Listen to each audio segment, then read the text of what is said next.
زيزو. زيزو واللي عمله زيزو، والدنيا مقلوبة على زيزو، والبروباجندا اللي حاصلة مع زيزو، واللي طب يا كباتن، دلوقتي احنا بنتكلم مين شتم التاني اكتر. دلوقتي اتحاد الكرة دلوقتي اصدر العقوبات على جماهير النادي الاهلي وجماهير نادي الزمالك. ايه بقى اللي شتم التاني اكتر؟ بعت خطاب للاهلي وزيه كوبي بيست للزمالك: انت مخصوم منك 100,000 عشان الشتيمة بتاعت جماهيرك، والجانب التاني مخصوم منك 100,000 عشان الشتيمة بتاعت جماهيرك. شوية كده الدنيا برضو ايه مقلوبة. قال لك خلاص انزل 50,000 غرامة على زيزو عشان ايه؟ خالف البروتوكول وما سلمش على هشام نصر نائب رئيس نادي الزمالك. اللي هو ازاي يعني؟ يعني زيزو يفرق معاه 50,000 الملايين اللي بياخدها دي؟ يا جماعة عشوائية في كل حاجة، عشوائية في كل حاجة. دلوقتي يا جماعة احنا خرجنا بره الكورة تماما، وبنتكلم وبنسمع مين شتم التاني اكتر، وقدر له الشتيمة دي بكام، وارميها له بكام. طب لو حطيت انا 75 وده 100، ده هيزعل؟ لا خليها اعمل توازنات. يا جماعه ايه ده بجد؟ ايه قله الادب وقله القيمه دي؟ احنا بعدنا بره الكوره تماما. يا جماعه مشكله زيزو دي دلوقتي حد يقول طب زيزو غلطان ولا مش غلطان؟ انا والله ما اقدر، مش هقدر اجاوبك، مش هقدر اجاوبك. عارف لو كان مثلا الموقف ده انه ما يسلمش على هشام نصر وخلاص بقى الاستاد ضلم وروحوا، اقول لك غلطان 100%.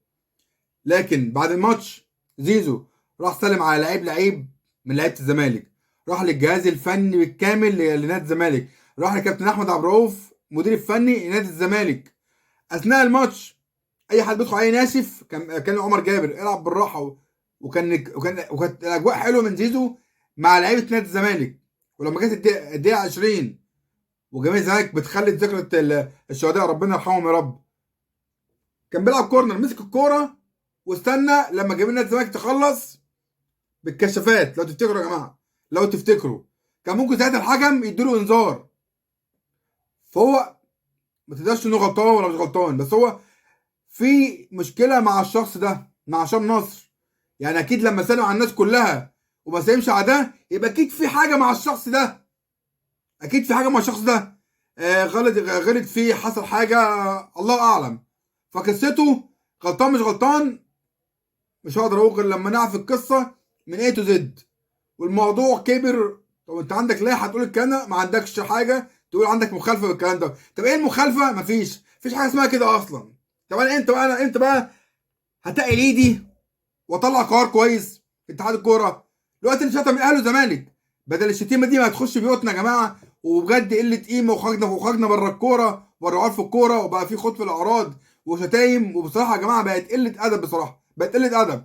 خلاص بقى انا بقى كاتحاد كوره بقى مفيش حاجه في اللائحه كده اتقل ايدي. 7 ماتشات ولا 10 ماتشات جماهير الاهلي والزمالك ما يحضروش الماتشات، هتلاقي ساعتها بقى في ادب، بقى في ادب يا جماعه. لكن دلوقتي يا جماعه كده بقت في قله ادب. تخيل انت النهارده العقوبه اللي بتحصل من اتحاد الكوره ايه؟ عشان ده شتم ده وده شتم ده. طب يا عم ادي ده 100 وده 100. حاجه يا جماعه، يا جماعه بجد احنا داخلين لحاجه، لكارثه اعوذ بالله يعني قدام.